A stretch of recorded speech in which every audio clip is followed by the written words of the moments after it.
BJP को भारी नुकसान हुआ है। मुश्किल है कैसे जीतेंगे, और यह उनके चेहरे से, उनकी बातों से नजर आने लगा है। बीजेपी के दोनों डिप्टी सीएम जो इस वक्त नीतीश कुमार के साथ हैं, उसमें सम्राट चौधरी तारापुर से और लखीसराय से विजय सिन्हा दोनों फंस चुके हैं। पुर में अगर आप वारिसनगर और रोसड़ा को छोड़ दें तो एनडीए का सुपड़ा साफ हो रहा है। लालू के दोनों बेटे तेजस्वी और तेज प्रताप चुनाव जीत रहे हैं। क्या वाकई तीर के निशान की गैर मौजूदगी में तीर के वोटर जो थे वह लालटेन की दिशा में चले गए? बिहार तो इतिहास रचने निकल पड़ा है। इस चरण की वोटिंग में अगर वोट परसेंटेज से खुलकर नजर आ गया था तो आज उस रिकॉर्ड को भी बिहार के वोटरों ने तोड़ दिया।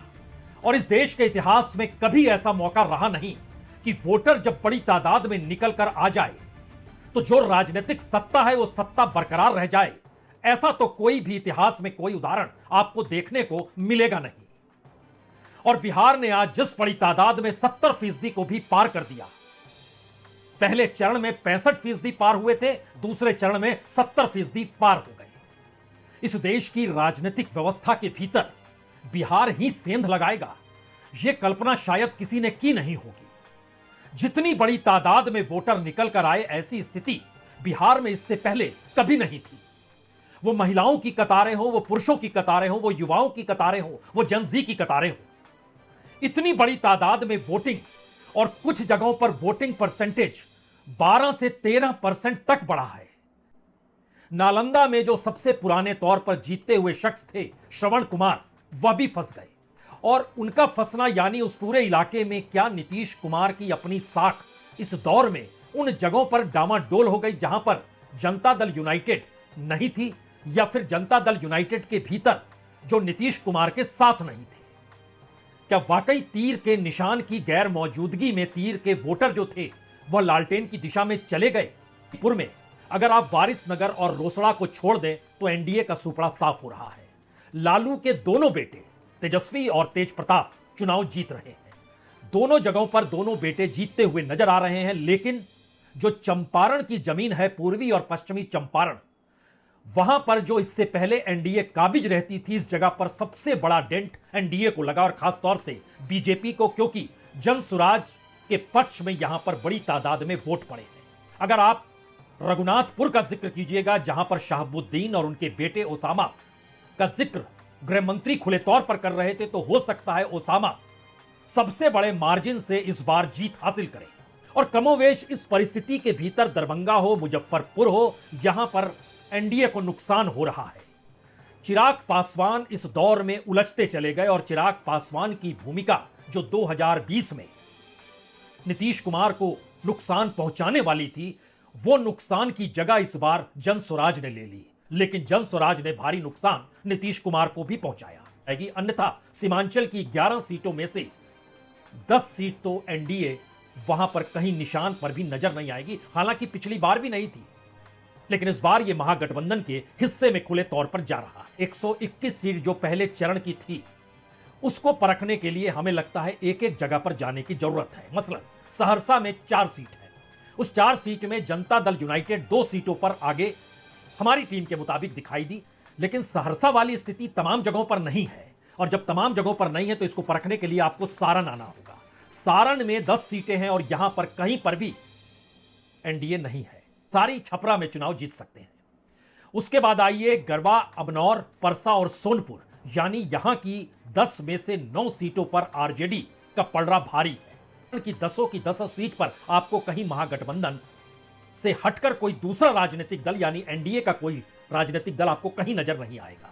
सीवान की भी कमोवेश जो हमने जिक्र किया कि गोरिया कोठी और दरुंदा, यहां पर बीजेपी जरूर आगे है, लेकिन आरजेडी सीवान हो, रघुनाथपुर हो, बरहड़िया हो, महाराजगंज हो, इन जगहों पर आरजेडी आगे है। सीपीआई-एमएल दरौली और जीरादर्दई में आगे है। मुजफ्फरपुर में कांग्रेस की मौजूदगी, और हो सकता है भारी बहुमत से मौजूदगी, यहां पर उनकी जीत के साथ जुड़ जाए। मुजफ्फरपुर और सकरा की सीट, लेकिन गायघाट, मीनापुर, कोड़दी, बोचहा, कोटी, पारू, इन तमाम जगहों पर आरजेडी की जीत है। हायाघाट, अलीनगर, दरभंगा ग्रामीण, अलीनगर में मैथिली ठाकुर चुनाव लड़ रही हैं। वो चुनाव शायद फंस चुका है, उनका जीतना मुश्किल है।